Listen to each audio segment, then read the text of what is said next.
அஸ்ஸலாமு அலைக்கும் வரஹ்மத்துல்லாஹி வபரகாத்துஹு. உங்கள் முன்னிலையில் மெஹராஜ் பயணம் பற்றி கூற வந்திருக்கும் நான் ARF முகமது அஹ்னஸ். எம் பெருமானார் நபி ஸல்லல்லாஹு அலைஹி வஸல்லம் அவர்களின் வாழ்க்கையிலும் இஸ்லாத்தின் வளர்ச்சியிலும் முக்கிய இடத்தை வகிக்கின்றது. அல்லாஹுக்கும் அடியானுக்கும் இடையில் இறை நெருக்கத்தை ஏற்படுத்தும் தொழுகை பரிசாக வழங்கப்பட்ட ஒரு மகத்தான நிகழ்வாகும்.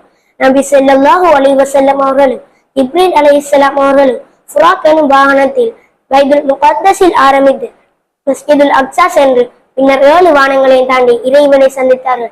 இடையே இறை தூதர்களை சந்தித்து ஏகத்துவத்தை ஏற்றி வைத்தார்கள். இறுதியில் இறைவனால் நபி ஸல்லல்லாஹு அலைஹி வஸல்லம் அவர்களுக்கு சில படிப்பினைகளும் 50 வேளை தொழுகைகளும் பரிசாக வழங்கி வைக்கப்பட்டது. திரும்பும் வழியில் மூசா அலைஹிஸ்ஸலாம் அவர்களின் ஆலோசனை கேட்ப இறைவனிடம் மீண்டும் மீண்டும் சென்று 50 வேளை தொழுகை 5 வேளை தொழுகைகளாக குறைக்கப்பட்டது.